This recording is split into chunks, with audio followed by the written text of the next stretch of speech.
see all of you here today. Can you hear me in the back? Yes. Okay, am I speaking too loudly? No. It's okay? Okay, so before I start today's talk, and also please tell me if I'm speaking too quickly or slowly. I have a tendency to speak very slowly because I teach English to students, to children. So naturally, I speak very slowly to them.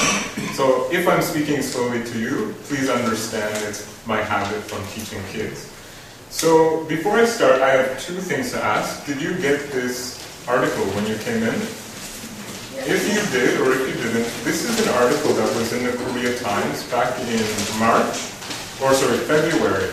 And what this article describes is a little bit about vegetarianism in Korea. So back a little while ago, there was a foot and mouth disease outbreak. And at the time of that outbreak, some people got more interested in vegetarianism. So this also has some information about different doctors and an organization that was started by doctors to promote vegetarianism in Korea.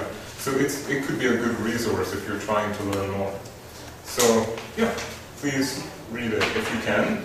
Now the second thing, I'm just wondering if there are any vegetarians here today. If so, can you lift your hands? Yeah. 2, 3.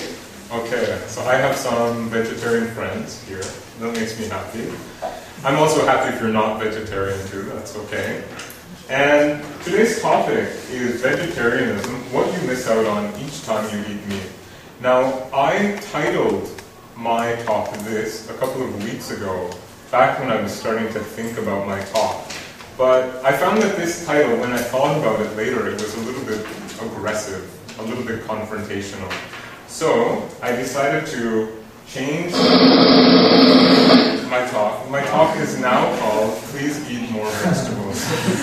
You can see they're really cute and smiley. So I did this because, yeah, as I said, I think vegetarianism is a tough subject. It's something that I really feel strongly about, but many people actually don't like to talk about it. And there are many reasons why that is. So I think it's important to make the topic not seem too aggressive. So that's why I changed it.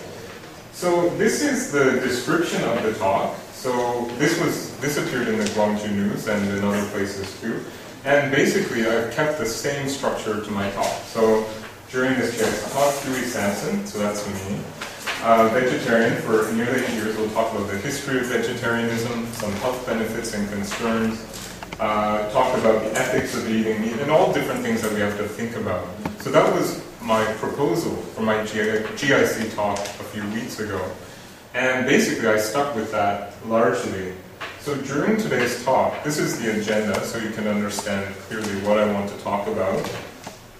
First I'm going to tell you a little bit about myself. I think that's important because if you know about me, you can understand why I'm a vegetarian and why vegetarianism is important.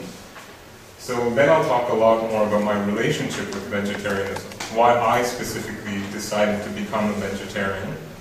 Afterwards, I'll talk kind of what is vegetarianism anyway, from a more technical standpoint. What is a definition of vegetarianism? What's an accurate way of summarizing vegetarianism? Afterwards, I'll talk a little bit about the history of vegetarianism, kind of give you an idea of who were the first vegetarians, why they began, why vegetarianism started, in which countries. Afterwards, I'll talk about health benefits and concerns. This is actually a very large topic, which could be a whole talk in itself. Some people become vegetarians for health reasons. Some people become vegetarians for other reasons, and then they benefit from the healthiness from becoming healthy as vegetarians. And then there's also the whole question of whether, as the introducer said, whether vegetarianism can meet your daily nutrients and whether you can be healthy as a vegetarian. So those are kind of 3 subcategories I'll talk about a little bit. And after I talk about those, I'll talk more specifically about ethics and diet. So ethics of killing for food. Is it right to kill animals to eat if I don't need them? So I can actually survive without killing animals. Is it right to kill them? That's the first thing I want to talk about. Afterwards, the treatment of animals. So many animals today are raised in factory farms, and in those places they often really experience a lot of cruelty and suffering. So that's what I want to talk about afterwards, the treatment of animals. Afterwards, I'll talk about environmental concerns, because a lot of today's contemporary farming practices really have a huge impact on the earth. So much so, like so huge, that they actually outweigh many other kinds of pollution. All of it. Yeah. All of it. So that's something that I will talk about today. And finally, labor concerns. This is also important, I think, wondering who are the kinds of people who work in the factory farming industry. So I think there are traditional ways of farming which have been around for hundreds of years. Those aren't so much the kinds of farming that I want to talk about today. Those aren't the kinds that I'm very critical of. The kinds that I'm more critical of are factory farming. And it's important to consider that in the United States, as an example, factory farming comprises 99% of the animals raised for consumption. So it's not as though you have these two things standing side by side and many animals aren't harmed. Most of them are raised in factory farming conditions, 99.9%. So it's pretty amazing to consider that many. So, first I'm going to tell you a little bit about myself. So, do you know this country? Yes. Yeah, what is this? Korea. Korea. Yeah, so this is Canada. Many people have seen a map of Canada, of course. Many people recognize this province. Do you know it? British Columbia. Right, this is British Columbia. This is the closest place to Asia, so many people know it or visit there. And many people know this place. Do you know it? Ontario. Yeah, this is Ontario. Toronto is here, and that's the kind of the greatest population center in Canada. Next to it is Quebec, and Quebec is home to many of the French people in Canada. Now, I am from this province here, and it's one of the smallest in Canada, and it's called Nova Scotia. And I'm actually from a French village in Nova Scotia. So many French people live in Quebec, but there are small French communities outside of Quebec. And I am from one of those places. So my family is French. I'm from a really small village. The reason that I talk about that today is when I grew up in this village, and I actually have this special effect to show you my problems more clearly. That's I forgot. Basically, growing up in the village that I didn't know any vegetarians. My family isn't vegetarian. I never met a vegetarian growing up until the age of 18 or so. Had I met a vegetarian, I probably would have thought they were a little bit crazy. I couldn't have understood at that point in my life why anybody would actually be a vegetarian. So I knew the terminology, I knew that these people existed, but I had never actually met any. When I went to university, still in the same province, it was in the largest city in this province, I started to meet some vegetarians. And of the vegetarians that I met, I started to realize that they had something in common. Many of them were people whom I really respected and admired. And I thought, of all the vegetarians I kept meeting and kept getting to know, they were all pretty good people. And they really cared about the world. They cared about trying to make it a better place. They had real strong political convictions. So for years, I met more and more people. And I thought, wow, these people must be onto something. They know something. So I decided that I should do some research into vegetarianism, and that's when I decided to read a book. So the book that I found, I went to a bookstore and I asked the staff for a good general book about vegetarianism, one that was well written and generally well respected. And this is the book that I read. It's called Diet for a New America. The author is John Robbins. Has anyone read this book? You read it? When it first came out, yeah. Yeah. So this to me is a really good book. And do you know the guy? Do you know this author? Well, I understand he's an heir to the Baskin-Robbins fortune. Right. So if you know Baskin-Robbins, this guy, John Robbins is the heir of the fortune, and he rejected it because he found himself ethically opposed to what his family was doing. So he rejected the family fortune and his opportunity to basically take over Baskin-Robbins because he didn't agree with their practices. It's pretty amazing. And so he is the guy who wrote this book.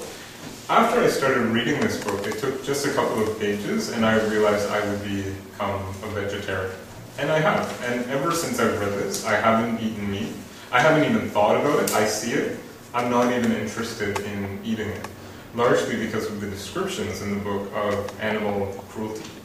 And there are many other reasons to be a vegetarian, but largely for myself, it was learning about how much animals suffer in becoming our food. So when I learned more about it, I had a lot of trouble justifying to myself eating meat again. So this is a great book, and after I read this book, I read another one a few years later. It was also very good. The book is called Dead Meat, and it's actually made by an artist named Sue Ko. Sue Ko went to lots of different factory farms, and there she drew pictures. She basically tried to show what she saw in these factory farms. And her work is really quite powerful. You can see here some pictures. And what's really amazing is that Sue Ko emphasizes the human component of animal suffering. So it's not just that animals are suffering, but we, by eating meat or by actually working in these places, contribute to animal suffering. So you can see this calf about to be killed, and you can see a hand. It's a human that is going to kill it. And here, similarly, you can see these kind of unattractive, kind of almost dark and scary conditions, and you can see the people working in it. So she really emphasizes the human element of factory farming. Here is another one, and she also emphasizes the role of the consumer. If you buy meat and eat meat, you are in a way participating in the suffering of animals. So this is called Modern Man, followed by the ghosts of his meat, which I think is really catchy. I see Jacob smiling, so it's pretty good, eh? Yeah. So this is someone who went to the butcher, who bought some meat, and these are the ghosts of the animals which he has consumed, following him. So her book is full of different images like these, as well as essays and information about factory farming practices. Finally, more recently, I read this book, Eating Animals by Jonathan Safran Foer. Has anyone read this? You've read it? Okay. This will soon be at the GIC library, so if you want to read it, you can. And it's also very good. It's a really good contemporary argument for vegetarianism. So the other books are a little bit older. This is new, it's very up to date, and it has lots of good information in it. Am I speaking too quickly or too slowly or loudly or quietly? I'm okay? Okay. So the reason I mentioned these books, the first one is one that when I read it, I became a vegetarian. The others are things that I've read since, which really encourage me to remain a vegetarian. That's why I point these books out. And if you really think about becoming a vegetarian, I think one of the best things that you can do is read a book. I think you can watch a movie, you might see some graphic images, but the movie is done in an hour or two. If you read a book, you'll spend hours thinking about what happened, and I really recommend. And I think you could potentially be changed as a result. It's a really worthwhile thing to do. So, now that I talked basically about this is me, and this is why I'm a vegetarian, and my relationship with vegetarianism. That's kind of what we've covered. Now I want to look at what is a vegetarian anyway. What is vegetarianism anyway, from a technical point of view? So vegetarianism encompasses the practice of following plant-based diet. So this means eating a lot of vegetables, basically, with or without the inclusion of dairy products or eggs. So that means some vegetarians eat eggs and dairy, some don't, and with the exclusion of meat, red meat, poultry, and seafood. Some people might consider themselves a vegetarian if they eat fish, but that's not vegetarianism. Just hate to break it to you, it's not.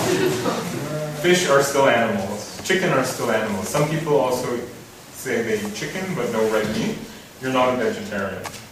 Just to let you know.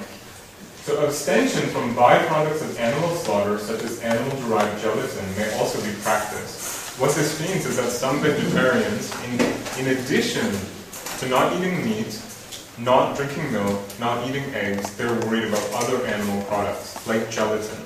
Gelatin is a product, I think it comes from cow hooves, is my understanding. And it's in a lot of gummy candies, a lot of like marshmallows and things like that. So some people who are vegetarian are very strict about those things. Some people are a little bit less strict. There are different reasons to become a vegetarian, and that is something that everyone has their own reasons. I have mine, and each person has very different reasons. Now, interestingly, as I said, there are different varieties of vegetarianism. So, what's an ovo-vegetarian? Who can tell me? Yes? Someone who eats eggs. Right, someone who eats eggs. So that is an ovo-vegetarian. And actually, this is me. I don't like to eat eggs, but I find that I worry about getting enough protein, so I do eat eggs. And I really like bibimbap. But ideally, in the future, I don't want to eat eggs. It's my goal in the future. And secondly, we have a lacto-vegetarian. Who can tell me what a lacto-vegetarian is? Right, so drinks milk. This is a vegetarian who drinks milk. What about a lacto-ovo-vegetarian? Yeah, drinks milk and eats eggs. What about a vegan? Right, no eggs, no milk, no honey, which I kind of think is ridiculous, but because they say that bees are animals, if bees are manipulated to give honey and that they are not allowed to live freely, that eating honey contradicts a vegan diet. I really like honey though, so I have trouble with this one too. And then finally, pescatarian. Do you know pescatarian? Fish. Yeah, pescatarians eat fish. And they are often considered or consider themselves vegetarians, or they're kind of grouping, but they're not. As I said, many people find this a very kind of controversial but important thing. You know, like fish are still animals. So pescatarians wouldn't be considered. And there's a polarian? What is it? And there was one of the volunteers prepared information sheet, and it's basically some people who eat chicken, but that's all, and I don't remember the name. But that's enough. Polo-vegetarian? Okay, polo-vegetarian. So that's also another variety of vegetarianism. So as you can see, vegetarianism can be a little bit complex in terms of distinguishing who is and who isn't a vegetarian. So that's why so many questions are asked by different people, like, do you eat this, do that? Everyone has their own way of living as a vegetarian. Now you know about vegetarianism, so let's look at vegetarianism in religion and history. Where did vegetarianism start, and why, and who? So do you recognize this guy? Buddha. Right, so he's Buddha, and his historical name is Siddhartha Gautama. So, and do you know this guy on the right? He's a bit harder to guess. This is Plato. So it said that Plato was a vegetarian. So the reason that I show you these two pictures is because vegetarianism is said to have originated or have its origins in ancient Greece and ancient India. So it's said to have started independently in two different places, in India and Greece. Both places, it actually started in a kind of a mass way. Prior to that, I'm sure there were many people who were vegetarian kind of independently or in small groups. But in both of these cases, there are records of large amounts of people actually being vegetarian. So that's a really kind of interesting fact. Supposedly it started in two places. Most of the time it was amongst philosophers or religious leaders and their religious followers. And even that's the case today in many places. There are certain religious groups that vegetarianism is part of their lifestyle. So one guy who's really important in India is named Ashoka the Great. Have you ever heard of this guy, Ashoka? Yes. Yes? Yes, the great emperor. Right, so he was a very famous, important emperor, and he actually made a point. He was, I mean, if you consider King Sejong in Korea, he was a very caring ruler. He was like a philosopher king. In many ways, Ashoka could be considered the same. So if you look here, this is in a book by Ashoka. 26 years after my coronation, various animals were declared to be protected. Parrots, ducks, bats, queen ants, boneless fish, tortoises, porcupines, squirrels, deers, bulls, wild asses, wild pigeons, domestic pigeons, all four-footed creatures that are neither useful nor edible. Basically, he made rules and promoted them that one animal is not to be fed to another. So he was a great vegetarian emperor. And he did a lot to promote vegetarianism amongst people in India. So what he did is, I think, quite outstanding. He ended animal sacrifices in his court. He promoted vegetarian laws. He made sure that people wouldn't kill animals anymore. So this is in India. And others that were naturally vegetarians, there were Jains and some Buddhists, and also followers of the ancient Vedic religion.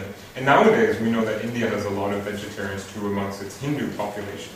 So India has been a really important place for promoting vegetarianism. And in addition to Plato, this is Pythagoras, and this guy was also supposedly a vegetarian. He was a famous mathematician and philosopher.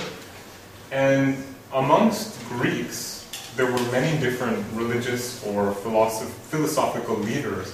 Some of them were vegetarian, and they expected their followers to be vegetarian also. So he is another example of someone who was a vegetarian. And they really emphasized that eating animals would contradict their philosophical endeavors and their spiritual endeavors. So in Greece, a vegetarian diet was called abstinence from beings with a soul. That's the direct translation. They thought animals had some degree of consciousness, or they just existed. They shouldn't be harmed. And India, very similar. Now, after this guy, after the decline of Greece and the Roman Empire, then there was a long period, the Middle Ages or the medieval period or what have you. During this time, vegetarianism, it was kept alive by many different religious groups and people. But at the same time, it wasn't on as big a scale, and it was done for different reasons. Some people even say, and it was kept alive by many Christians, different Christian orders. So some people even say that the Bible promotes vegetarianism. So these are some direct quotes from Genesis. Then God said, "Look, I have given you every seed-bearing plant through the earth and all the fruit trees for your food. You may freely eat the fruit of every tree in the garden. You will eat of it the earth spring." So these are things that kind of promote vegetarianism in a sense. And some Christian groups today are vegetarian for these reasons, especially. Like Seventh-day Adventists are a good example of contemporary Christian vegetarians. So, is this possible? I haven't even started really my talk. So, okay, I'm going to start speeding through this very quickly. Then you have the Renaissance. Leonardo da Vinci was a famous vegetarian. When vegetarianism started to emerge again out of the Christian emphasized areas. And Benjamin Franklin was also a vegetarian at one point. I think he should have stayed a vegetarian, is my opinion. And then, during the Enlightenment is when vegetarianism really started to get bigger and bigger and more popular amongst common people, everyday people. So you can see Tolstoy was an outstanding supporter of vegetarianism, George Bernard Shaw was, and England was the place where many vegetarian ideas started to come together and be promoted. So England was really conducive. In 1847 there was a vegetarian society. A few years later it had over 1,000 members. In the early 1900s there was an international vegetarian union. So it shows that vegetarianism started moving out of religion and into common everyday humans' lives. And it became more and more popular. Some people would say that Gandhi has done a lot by promoting non-violence towards animals or non-violence towards humans, but that he's also promoting non-violence in general. So he might have done a lot to promote vegetarianism. And here are some famous vegetarians today. This is Batman, Christian Bale, Paul McCartney, the Beatle, Spider-Man, Tobey Maguire, Natalie Portman, the Black Swan. They all have really interesting animal connections too, I've noticed. This is Einstein. This is Anne Hathaway. She's playing Catwoman in the next Batman movie. And Jane Goodall is, this is Jane Goodall, who has done a lot of research with animals. So some famous vegetarians. Lisa. Yeah, oh, and Lisa Simpson. Lisa Simpson is a vegetarian. I really like that about Lisa Simpson. So, to quickly, I still can't believe that. Is that really the right time? I can't believe that. Okay, so that's kind of vegetarianism, and then there are the health benefits and concerns. So, vegetarianism is something, it's a really good lifestyle. There's no question now whether vegetarianism can provide someone with all the nutrients that they need. There's no question. It's known you can live very healthily as a vegetarian. So according to the American Dietetic Association and Dietitians of Canada, these are basically the top nutritional kind of agencies in the United States and Canada. These are the government bodies that oversee nutrition. At all stages of life, a vegetarian diet is healthful, nutritionally adequate, and provides health benefits in the preventions and treatments of certain diseases. So there's no question that vegetarianism works, and it's good, and it's healthy. In the 2010 version of Dietary Guidelines for Americans, so this is another mass publication about nutrition for the American public. In prospective studies of adults compared to non-vegetarian eating patterns, vegetarian-style eating patterns have been associated with improved health outcomes, lower levels of obesity, a reduced risk of cardiovascular disease, and lower total mortality. Several clinical trials have documented that vegetarian eating patterns lower blood pressure. Vegetarians consume lower proportion of calories, they have fewer overall calories, more fiber, potassium, and vitamin C than do non-vegetarians. They have a lower body mass index, and these characteristics and other lifestyle factors associated with vegetarianism participate in why vegetarians are healthy and well. So there are many, many different things to consider. Vegetarians do provide enough protein, so there's no question you can get enough protein as a vegetarian. Iron deficiency is no more common in vegetarians as non-vegetarians. And you can get enough calcium as a vegetarian too. So health is good and fine as a vegetarian. Vegetarians have lower overall cancer rates, lower levels of cholesterol, lower blood pressure, less incidence of heart disease, hypertension, type 2 diabetes, osteoporosis, metabolic syndrome, dementia such as Alzheimer's disease, and more. So this is reason enough to become a vegetarian, as far as I'm concerned. But I'm not a vegetarian for these reasons, so I'm just grateful that I can be healthy. My health is improved as a vegetarian. Now, in addition to health, there's also other reasons to become a vegetarian. So, for example, many people believe that we humans have the ability to survive without causing animal suffering, so we shouldn't. What right do we have to harm animals? If we can survive, I can eat beans, I can eat vegetables, I can eat fruit, I can eat grains. I don't need to eat animals to survive. And furthermore, consuming a creature for its taste, convenience, or nutritional value isn't reason enough to kill it. So that's an argument that many people propose. If you like the taste of meat, it's not a good enough reason. And some people say that sure, in nature, animals eat animals. This is correct. I agree. But some people say that maybe because we are humans and we have a conscience, we should be held to a higher standard than animals. Because we can actually make that decision. A tiger is a tiger, eats what tigers do, but we can make choices. So that maybe means we should think a lot more about what we eat. Now I'm going to show you a quick video for about 5 minutes, and it's about animal ethics and why you shouldn't eat them. So it's originally 8 minutes, but the time is going too quickly. So instead I'll show just for about 4 or 5 minutes. Can we turn the lights off? Is there someone back there? And this video is hosted by Paul McCartney. Hi, I'm Paul McCartney. I've often said if slaughterhouses had glass walls, everyone would be vegetarian.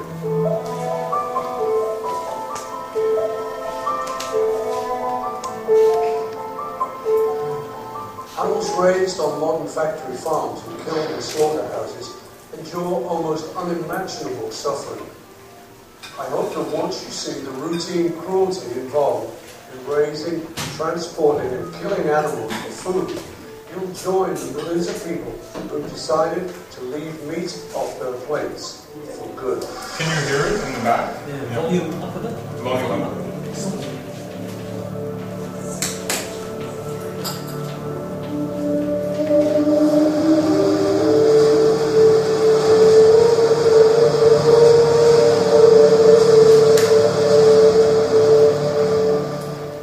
Turkeys are arguably the most abused animals on the face of the planet. They're crowded into filthy sheds by the tens of thousands and forced to live in their own excrement. Chickens and turkeys are selectively bred to grow so large, so fast, that many become crippled under their own weight. Workers in slaughterhouses and on mechanized farms are poorly paid, and their work often goes unmonitored.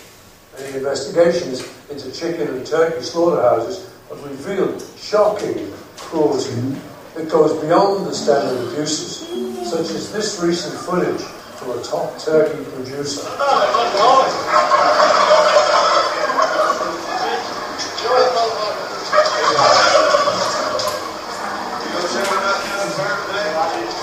Hens used by the egg industry are crammed into cages so small that they can't do anything that is natural or important to them, not even spread a single wing.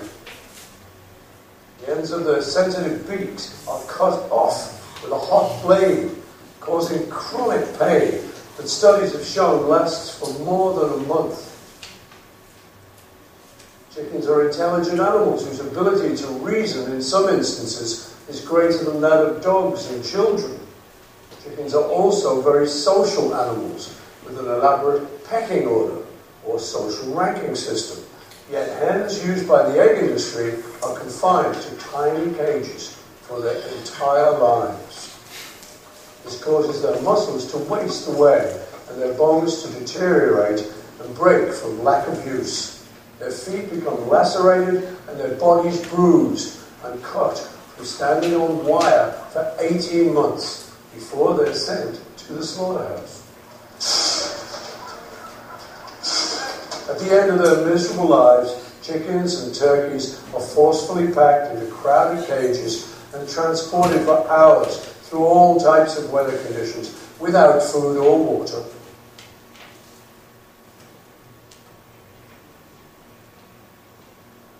At the slaughterhouse, these birds' legs are forced into shackles and their throats are cut, many while they are still completely conscious.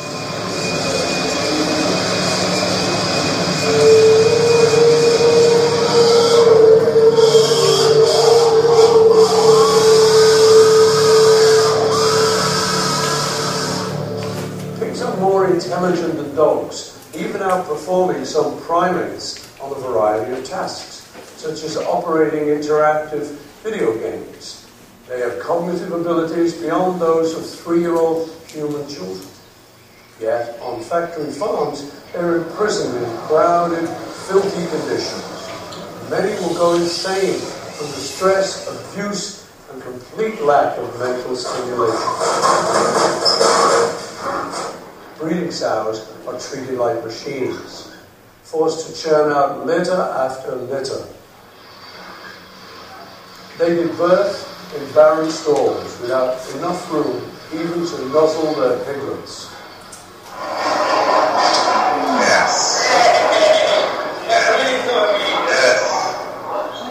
Conditions are so dismal in today's pig breeding facilities that the sickness and death of piglets is common and considered acceptable by the industry.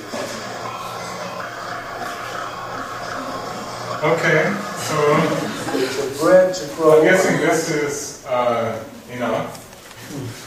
But I really did just want to show it because I don't think words do it justice. I think actually I didn't want to show a video. I really struggled with this for a couple of weeks, but I think that the only way to really do it justice is by showing images.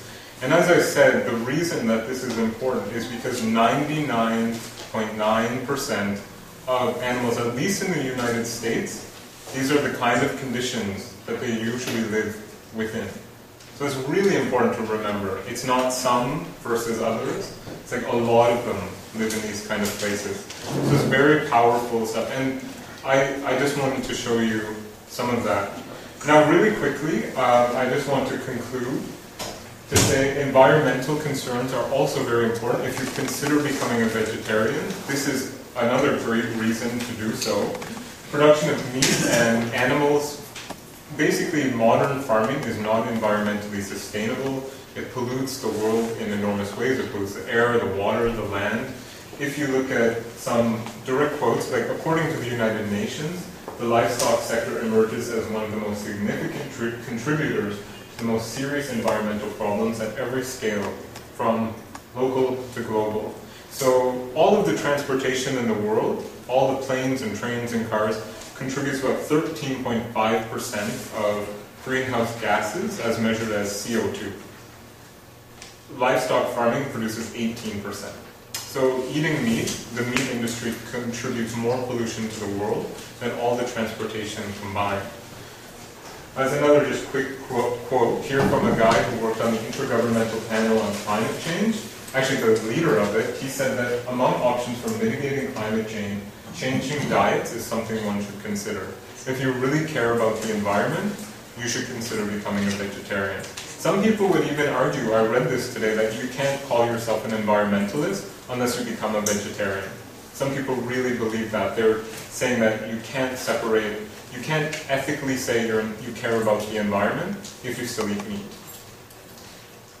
And finally, there are also labor concerns. As we saw in the video, there are people who work in factory farms who really they don't have as many opportunities for education, for learning. So it employs a lot of people maybe who have difficulty getting other jobs, people who are basically taken advantage of or abused by the system. So in addition to considering the suffering of animals, consider the people who are paid to slit all those throats, to kill thousands and thousands of animals. By eating meat, we kind of indirectly participate in that, and I think that's quite unfortunate and scary. So, eat more vegetables, please. And I'm so sorry I've talked longer than I should have. If there's anything I can recommend, if you really do consider becoming a vegetarian, I really recommend trying to find and read a book on the subject. I think that would be the best thing to do. You can learn a lot more on this subject. I tried to cover it a little bit. Again, when I was planning my talk, it's hard to consider, should my talk be about vegetarianism generally without the intention of converting people? But I think as a vegetarian, it's kind of difficult for me not to have certain ideas and promote certain ideas. So I hope you'll consider them. I really do hope. You all look like really great people, and I'm really glad that you listened to me. So I hope, just think about it. Even if you don't become a vegetarian, you don't need to eat so much meat. Or people don't need to eat so much meat. So cutting down on meat is also a good thing too. And that can make us all a little bit healthier.